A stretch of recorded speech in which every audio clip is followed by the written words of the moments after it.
Welcome to the MuseCast, where we squeeze every last drop of inspiration out of Sunday's sermon. Were you trying to do something? Sure there's no. Just trying to make sure there's no lipstick in my teeth, and I was just, am I good? I think you're good. I think that's good. Yes. Yeah. Okay. Dan, it was so funny on Sunday morning because we know, like, it's kind of like a running joke with us here on the MuseCast where you just have to, open your eyes and I start laughing, right? You and your Uncle Casey have quite a bit in common. And so in my brain, you're in Florida, you've deserted me and us and all of, the righteous that stay here in Minnesota. And I was coming around around this counter, and there you are, tying your shoe. Yeah. Well, and it was so funny because it wasn't just like we ran into each other. Rather, I was like this. I was like huddled. I'm like, hello up there. It was just like this. There was something very small and kind of random about it that was just very funny. Yeah, yeah. It's like when you go into the kitchen, you expect sometimes all of a sudden like a little mouse will run across the kitchen floor and it startles you, but you don't expect a little friend of yours to be down there, To be like, hey there. Hello, right. So Dan is in Florida, but he did come back to Minnesota. That wasn't a hologram that we transposed onto the stage. Yeah. Or was it? Was it? Not yet. But he is now back in Florida. And so, Okay, Dan, how are you? Are you good? Are you still whirling from the whirlwind and travel? How are you, sir? Well, I'm doing great. I really was happy with how the message came together, and I can't wait for Greg to be back. But I was really happy how the message came together, and I realized as I was putting it together that, man, I do have some things that I really have to say about this. And so, but it was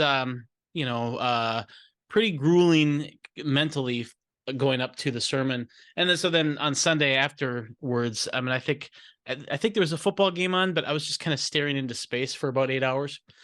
And then flew back down to Florida yesterday, and we had some delays in Atlanta. And then this is just kind of random. It's not really related, but I waited because our flight got delayed. And so I was with this guy, and he was going to the same place that I was going to because he woke up that morning and he decided that he was sick of the burdens of his cocaine use. And he wanted to get treatment. And so he called this place in Fort Lauderdale. He talked to his boss and they had it all paid for. So he decided that day that he was going to go down and get treatment for his cocaine abuse. And it was just the coolest thing because he was 30, he was in his late 30s, and he had been using since he was 11. And so like we were talking, and I said to him, I'm like, you don't even know yourself. I mean, if you've been using that long, you don't know what you're actually like as a person off of those stimulants. And he's like, yeah, I want to get to know myself as I really am. And he's got a daughter, and he wants his daughter to know him. So it was a really cool, even though it was a pain in the butt delay, I was really glad that it happened, and just a really neat guy. And so I'm just been praying for him and hoping that he gets the help he needs. But nothing inspires me like people, seeing that they have a problem and just committing to, okay, I'm going to attack it. I'm going to see if I could do something about it. And so, I mean, as tired as I was, as travel weary as I was, that just brightened my day. It really did make my day. I love people when they do stuff like that so much. So yeah, that was my travel story. So cool. And how amazing that you guys got to talking and that he shared all of that with you. That's incredible, Dan. Yeah. Well, I don't know what it is. I don't know if it's because I'm funny looking or if it's because I look peaceful, or I don't know what it is, but if I'm at, waiting to get my oil changed or in line at Arby's, people they share things with me. Like sometimes I'm surprised at how much people share with me. So it's always been the case. I don't know what it is, but Well, I think that's a good character traits of yours. So, and hey, if you see Dan Kent in a grocery store line, getting his oil changed, hanging out in the airport, share your burdens. Yeah, Share yeah. your burdens. And I will redirect you to our care ministry and Well, you guys, welcome, by the way, to the MuseCast. We are so glad that you're here. Happy Tuesday, one of my favorite days of the week. And that gentleman is Dan Kent. You heard from him again this past Sunday, and we're going to get into that. I'm Shawna Boren. We are taking over Woodland Hills. Woo-hoo. Dan let the cat out of the bag. Dan, you're not supposed to like tell them like our dominance plan. Like you're supposed to like keep that hush hush. But I'm terrible at keeping secrets. That's right. Oh, just kidding. Or am I? Who knows? We'll see. So anyway, Greg was still under the weather, but thankfully Dan was ready to step in and slam dunk it and help us to close out the Sermon on the Mount. And no doubt you were talking in the beginning of your sermon, Dan, about how that's a lot of pressure to close out a 2.5-year series. And I had forgotten until like they played that recap reel of just the different things that had gone down during the series, different voices that we heard from and stuff. That was really fun to see that. And then you got up there and spoke on One with Authority.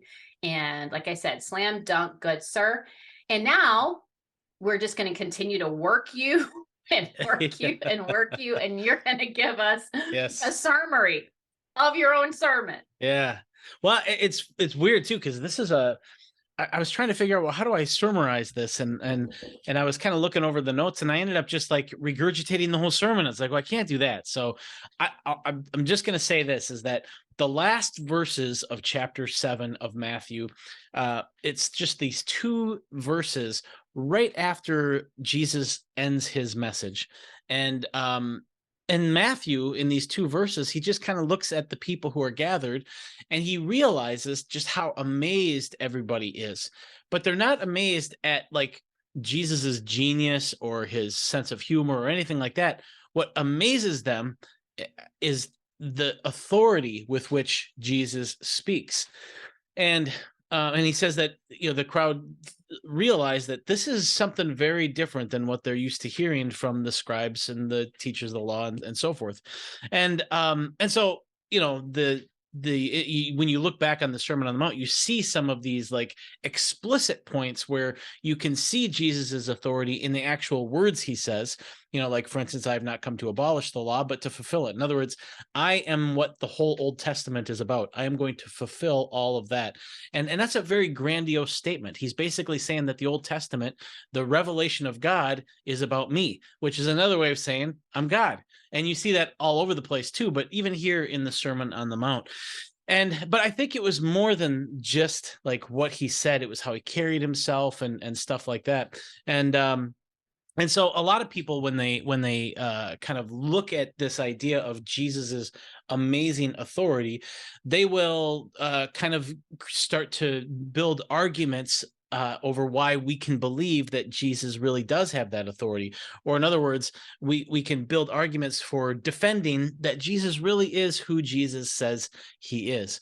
And I think that is great. And I recommend The Jesus Legend by Greg and Paul Eddy.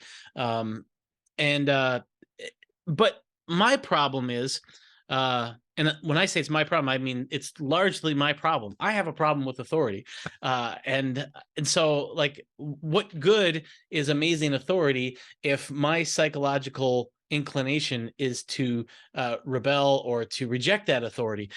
And so I started off by talking about, these various cults that we've experienced and all of the scams in the world. And I shared about my Uncle Casey, who was part of the military unit that helped retrieve the bodies of Jonestown, which was this cult where Jim Jones and his leaders kind of forced these cult members to drink this poisoned Kool-Aid.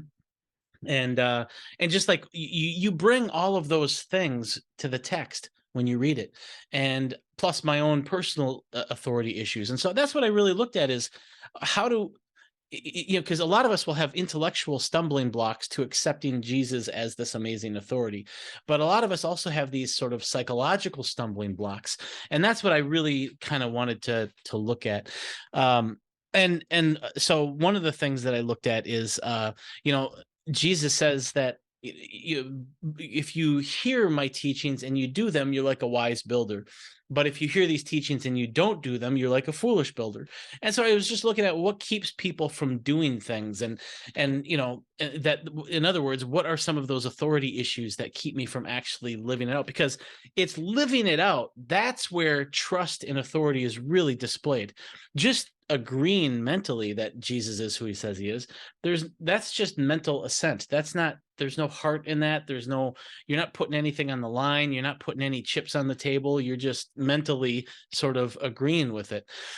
And so I started looking at the importance of actually doing. And boy, the Bible really emphasizes doing as not only an act of trust, but as a way of knowing as well. So a lot of times we think, okay, once it's mentally proven, then I will live it out.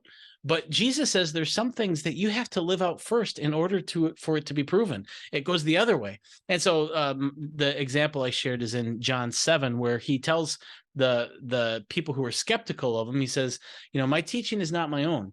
If you do the Lord's will, then you will realize that I am speaking of God. I'm not just some guy. And so then I looked at a couple other verses where you see this emphasis on doing first. And I gave two examples in particular because they're associated with these verses that are so popular, and they're used whenever we talk about mental epiphanies or insight, mental insight, like, for instance, the truth shall set you free. Well, that comes as an if-then statement. That's the conclusion of an if statement that a lot of times we forget. The if statement is, if you keep my commands, you are my disciples. And then the truth will set you free. And so, and then you'll know the truth, and the truth will set you free. In other words, keeping the commands, living this stuff out, that is what allows the truth to be known and to set you free. And then the other example I gave was in, see, here I go, I'm just giving the whole sermon again. So, and there's a couple other examples in there as well. And then, as I'm seeing this, and I'm seeing the importance of trust and doing these things, I sort of became convicted in the process of doing this. And I realized that I have had these judgments about cult members that have been, not only have they been really bad judgments in terms of like just nasty judgments of them, but they're very misguided because, people of Jonestown, even though, they trusted and it failed and all of that, we're called to trust, and we're called to become more Christ-like, and we're called to grow. And that's exactly what those cult members were trying to do. They got betrayed by their leaders, but the cult members were earnestly trusting in this path of becoming more Christ-like and seeking racial reconciliation and seeking a community of equality. And they were betrayed, and that shouldn't be that big of a deal. All of my judgments about them are silly, because if I'm going to judge them, then I also have to judge Jesus, because Jesus was also betrayed. And realizing that, boy, it was a really big growth moment for me. And then the final thing is, I just looked at, I want to have some type of takeaways. So I looked at John 14, verse 15, which says that if you love me, keep my commands. And I just looked at two kind of takeaways from that. The first one being that love really is the foundation of obedience. And I talked about, some of that about, what it means to obey or submit in a love relationship, and how different that looks outside of a love relationship. And that all of the times when we're told to keep the commands in the Bible, in the Old Testament and the New Testament, we're first told to love the Lord your God with all your heart, soul, and mind, and then keep his commands, keep his statutes, and so forth. And then the second part of that, the keep my commands, I also looked at that because it says this word for keep is tereo, not hupakuo, which means to obey. Hupakuo means obey, which is just this automated, mindless sheep sort of thing. But But tereo is a much more nuanced word, and it means to guard or to protect. And so that's like a role that Jesus has given us. I'm giving you a job around my commands. I want you to guard them, and in other words, prioritize them, consider them precious. And that helps us fight against our default to always be suspicious and to always be wary and to always kind of be critical of stuff. Now our role is to defend, and you can still have doubt, but you do it from that role. You do it from within that loving relationship. And if all of that is true, sort of the final thing I said was that means that if trust is so important, then that means that we have to really look at the parts of Jesus' teaching that are most challenging to us, because a lot of times we tend to just forget about those things or nuance those things or sidestep those teachings that are challenging. But those are the best opportunities to display trust. And most likely those are also the biggest opportunities for personal growth. And so that's sort of how the sermon went. Last thing I'll say about it is the title is called One with Authority, because Jesus was one with authority. And but it could also mean, and this is why I love the title, it could also mean that I am becoming one with authority. In other words, I'm overcoming my authority issues, and I am unifying. I have this new role. I am now keeping authority. I'm now protecting God's teachings instead of always being critical and always being oppositional to it. But now I am one with authority. So that's why I like the title, is because it kind of works both ways. So that's, I know I missed a bunch of stuff, but that's my summary. How did the sermon hit you? What did you think? I enjoyed this sermon, and I enjoyed hearing it right now again. No, I'm kidding. Well, how long was that? Hold on. That was long. I don't even Holy know. cow. Yeah. It was good. I mean, we knew this was going to be hard to kind of, right? Like, no, it was good. Let me say this. If you're watching this, you can always on YouTube, you can go 1.5 speed, and that just gets through. You can get through all my part until you see Shawna's face, then slow it down again. Then slow it down. Yeah. Then slow it down. I am going to when I take my notes, I have like different little symbols that I use. And so I'm going to read out to you the starred symbols. So those are kind of like the standout, like nugget type things for me. And so when you said, first of all, Uncle Casey, Lord bless him. Like that's what a guy. Yeah. I was talking, so on Sundays, I usually have some other things I'm doing while also listening to the sermon and stuff, but someone had asked me a question. So I was talking to them, and then I concluded that. And then right when you had said, and that's where we get the term drinking the Kool-Aid. And I was like, what did I miss? So I'm going to have to go back. Really. I mean, I shouldn't be laughing because it's actually quite sad and horrific. However, without the context, I was like, what in the world did he just say? But when you were talking about the fact of Jesus and how he did speak with authority, you said amazing authority prompts a response to follow. And that was just one of those like, oh, wow. Like one of those statements that I'm sitting with and chewing on and reflecting on, like, how have I seen that play out in my life and the life of others that I'm in relationship with? Like amazing authority prompts a response. And so when you think of it, when you think of authority in that way, and when you think of people who have fallen victim to charismatic leaders like you talked about, it does help you to have compassion, because they were putting their trust in this person that they were just, inspired and enamored by, and they followed. So that was interesting. So that could be positive and or negative. I love this, Dan. When we let our fears and wounds thrive because of authority issues, we end up holding our trust of others hostage. Yeah.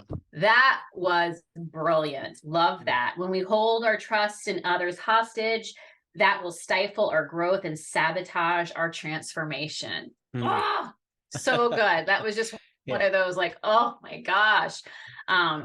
This is supposed to be a nice little recap, Dan. You weren't supposed to like be piercing the heart. So, well, and yeah, people, and I don't know if I said this on the stage, but when we get hurt and wounded, a lot of times we have to do that, and that's part of healing is securing ourselves and being safe. And but ideally, we don't need to do that with Jesus, though.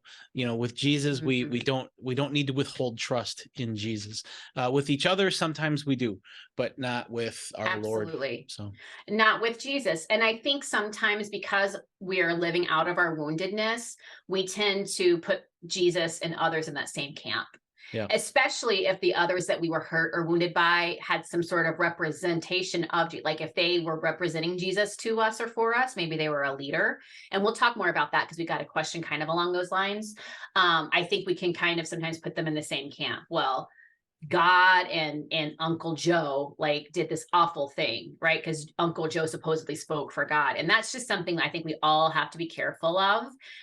It could seem like, oh, I would never. But if you're having some distrust issues with Jesus, I'm going to go so far as to say that I think really it's about a wound or a hurt that you receive from a person, and somehow you're like projecting that onto Jesus. But I'm not a psychologist, so whatever. I love and how we closed it out. Fall in love with Jesus. It's personal. It's not just theological. See who Jesus was, the character of Jesus behind the text that we're approaching, because we do come to the text with all of these things.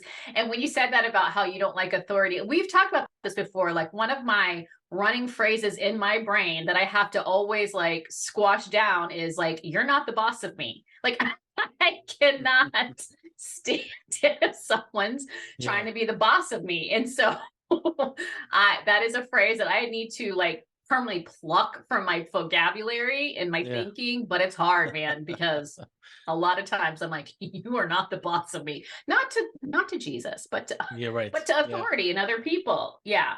And change your default. I love that. Don't come with suspicion, but guard and defend the commands. That was really good, Dan. So authority issues or trust issues. Yeah. So anyway, there is some other things, but those are just some of the starred points in your sermon that I really enjoyed.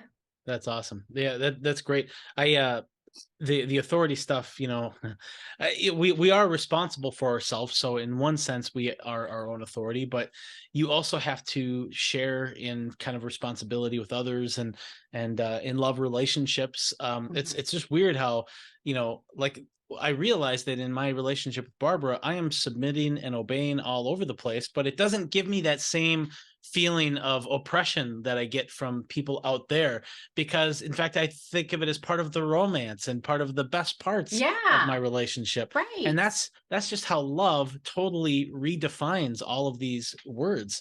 And I just think this sermon really shows a good example of that, how love transforms even these negative things like obey, submit, stuff like that. So. Yeah, I'm glad you just said that, because I wrote down obey, comply, submit, conform, and then I put a sad face because you were talking about these words and how we bristle against them. And for many of us, for good reason. If you are in any kind of marginalized people group, like words like this, it feels oppressive, right? It feels like, no, I've been set free from that. I'm not going to enter. But when you enter in through a mutually loving relationship, it's totally different. Like these aren't the dirty words. These aren't the bad words. These are actually acts of loving and serving one another. Yeah. And so I thought that was great how you brought up that difference, and using you and Barb and your lack of understanding of the beauty of a beautiful waterfall shower. I'm with Barb on that one, of course. Yeah. But I thought that was a great must be nice. It must be nice to have all day to take a shower. That must be nice. Yeah, just kind of let it soak over you. It's so good. Oh gosh. All right. Well, now that we've gushed over all the good points, we do have a question that was sent in, and I wanted us to read it. I'm pulling it up right now. And I just wanted to also, as I'm pulling it up, I wanted to say, I think sometimes we are so far removed, right? We weren't there. we weren't with the disciples and Jesus as he was walking and talking and they're learning all these things and being amazed at his teaching. We weren't there. And so I think a lot of times we can read the text and inspired by it, and we don't fully understand the audacity with which this man spoke. Like when you were pulling up those verses, Dan, about some of his statements that were spoken with authority about who he was, it's like the audacity of that man. But we have hindsight of knowing, well, he's God. You know, he is the Christ. Well, we have that. Right. We have the resurrection. And, you know, and that's why, you know, it's not enough to just speak with that audacity. It's not enough to just make grandiose claims. Even the disciples saw that, because he was making all these claims, I am God, da, da, da, da. And yet, as soon as things got tough and he was arrested and he was flogged and he was crucified, the disciples were like, okay, I guess we were wrong about that guy. Let's get the heck out of here. But it was only after the resurrection that now they go back and see all those audacious claims and say that authority was real. And so, that's a really good point. Yeah. Okay. So we got this question in, and it was a guy who many, I'm sure, felt this. And you, I know, related to this, but because you said it, but when you were talking about this authority, and he considers himself a lifelong skeptic, he said he found himself viscerally reacting to the assumption that there's no shame in being duped. Like, we don't have to feel that shame, which I thought was a really caring and loving thing for you to do. Like, hey, when you trust, that's costly, and you are opening yourself up to the opportunity to be hurt, to be duped. And you were saying, hey, there's no shame in that. And so he was just having this visceral reaction, but through thinking through that, praying through it, processing it with his spouse, he realized, okay, this is a work that the Holy Spirit is doing within me that I need to do with, which I love. I love when people are like, whoa, there's something here that I need to attend to with the help of the Lord. And so that led to the question of, what are your thoughts on finding the balance between trusting fallen people, because we live in this broken world and we are all broken, but there are those who have taken the mantle of leadership placed upon them and done some horrific things. So trust in fallen people versus being wary of people like false prophets or abusive people or who characteristically lie about what they're doing to their victims. So predators, like, how would you talk that through? Yeah. Well, the first thing I'd say is that, you know, the betrayal, that how we betray one another can be very brutal, and it can be really harsh. And so by saying that, I don't think that you should have shame about being betrayed. That's not to minimize the size of potential betrayals, because they could be horrible. But what I am saying is that the size doesn't really matter. I mean, when Jesus was betrayed, it led to his crucifixion. That you can't get much bigger than that. And so that's the first thing I'd say. The second thing I'd say is, you know, the fact that we have the resurrection, the fact that we do have all of these intellectual defenses for Jesus being who Jesus says he is, that means that the more we believe those things and the more we live these things out and have that internal evidence, that kind of intimate evidence about the truth of what Jesus is saying, the more we have that, the more we can trust kind of freely. In other words, like when you are interacting with other people, it takes time to trust. It takes time to kind of know them, and you need to see a person over a longer period of time to see what they're really about. And so it's almost kind of like you're driving with your foot kind of hovering over the brake a lot more. And I think you have to do that. I mean, I think, you know, people here's the problem, is that it's not like you're trying to find which people are trustworthy and which people are not, which are the good people and which are the bad people, because the fact is that good people betray one another too, because we're just imperfect. We're not Jesus. We're works in progress. And so and I have betrayed people, and I have been betrayed by people, and part of the beauty of reconciliation with other people is that even though you've been betrayed by them, you can still, not always, of course, but there's still hope that you can reconcile with them and have a trusting relationship with again, even after betrayal. And you see a lot of examples of this in the Bible as well. And I'm not going to go into those here, but I do think that you have to be wise. But here's what I see people doing is that they trust, they get betrayed, and they say, I'm never doing that again. And that's you're not learning a lesson there. You're just developing a new fear. And what you want to do is you want to learn a lesson. You want to know, okay, why did I trust this much? Why did I sacrifice, or why did I give them something, or whatever? Why did I put myself in danger with this person, or why did I open my heart to them? And so you can start asking those questions so that you can learn lessons for next time. What was it about them that I was wrong about?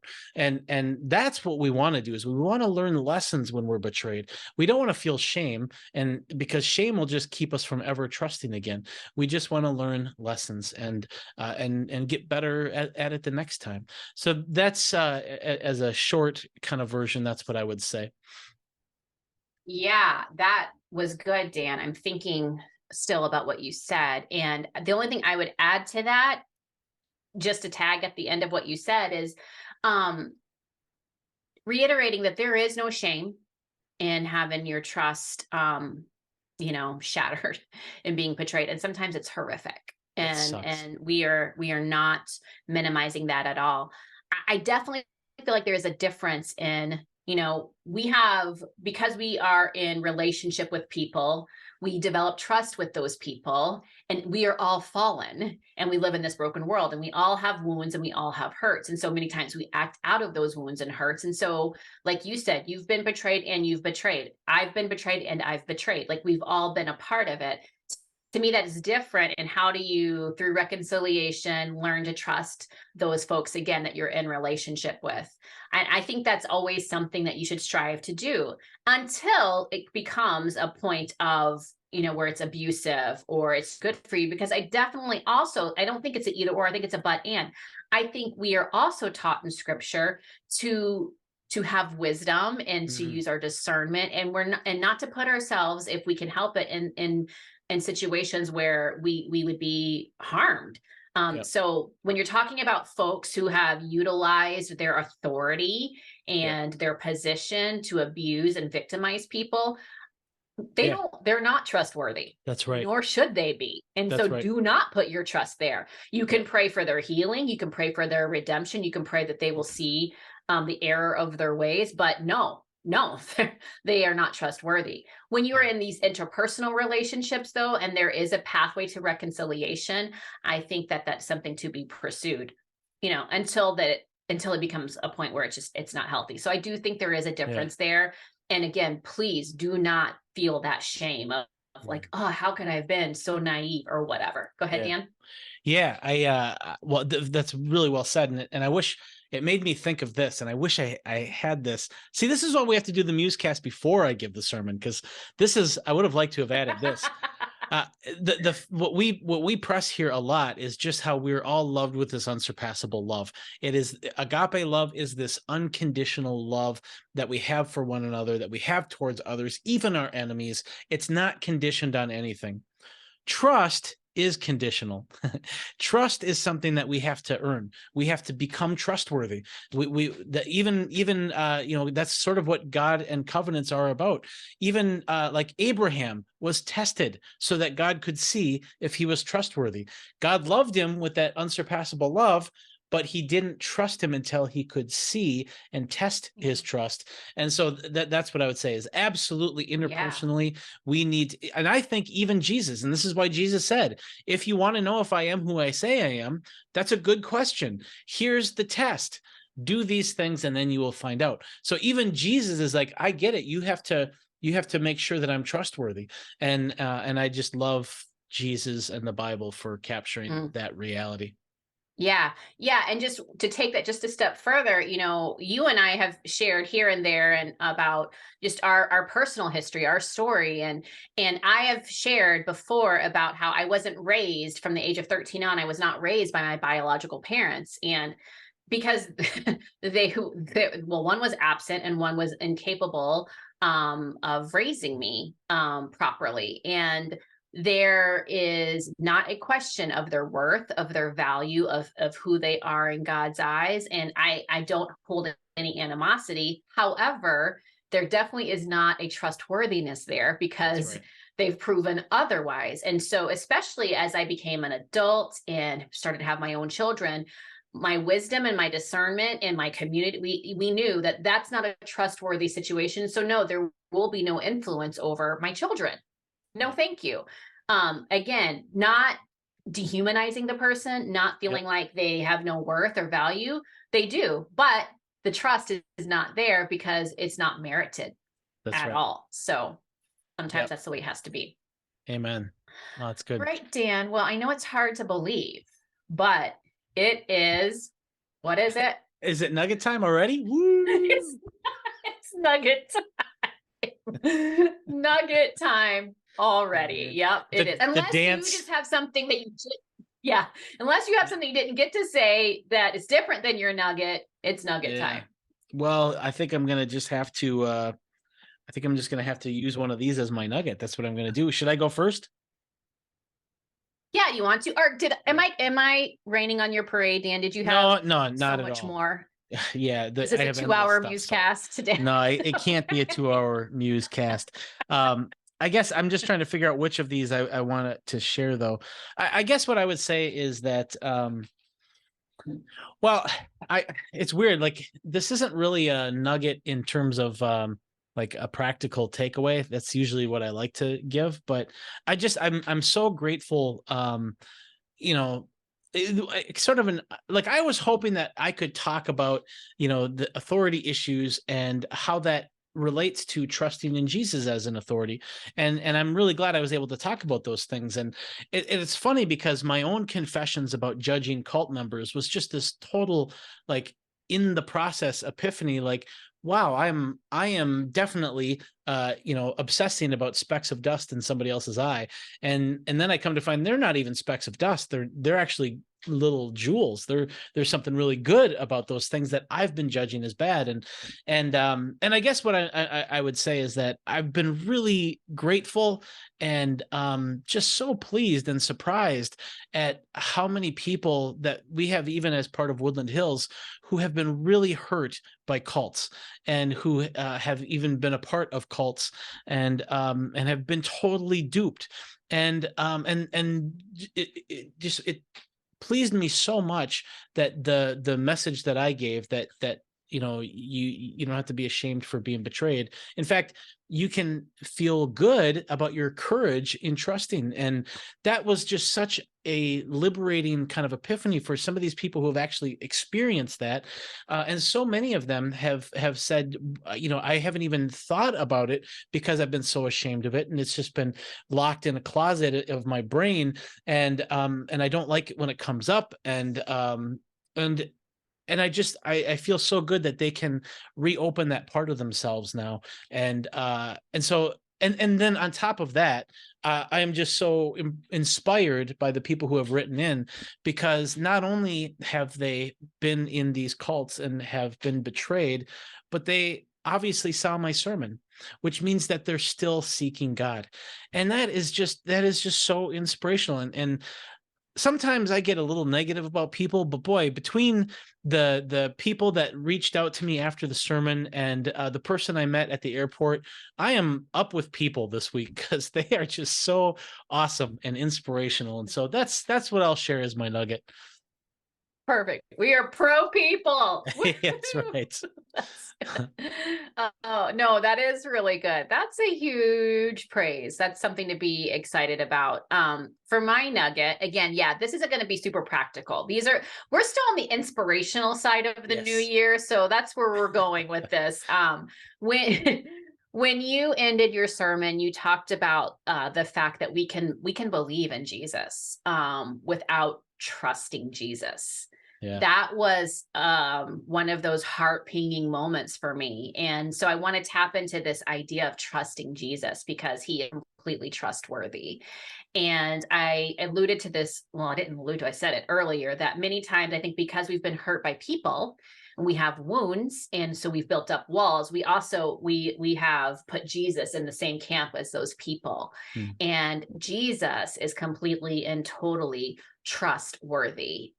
He will not betray you. He will not lie to you. He will not hurt you or harm you. And so I think we need to trust in who he is, trust his character.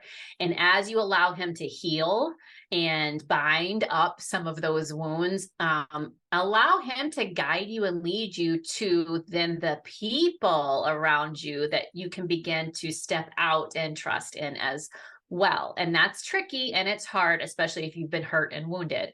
However, I know that we are built for relationships. We are made to relate to one another. And so the fact that you did it and you were slammed by it, you were doing what you were supposed to do. You were connecting with people.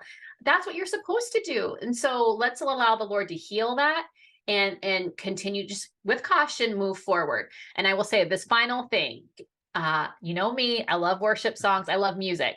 And there is a song that Lauren Daigle sang years ago called Trust in You.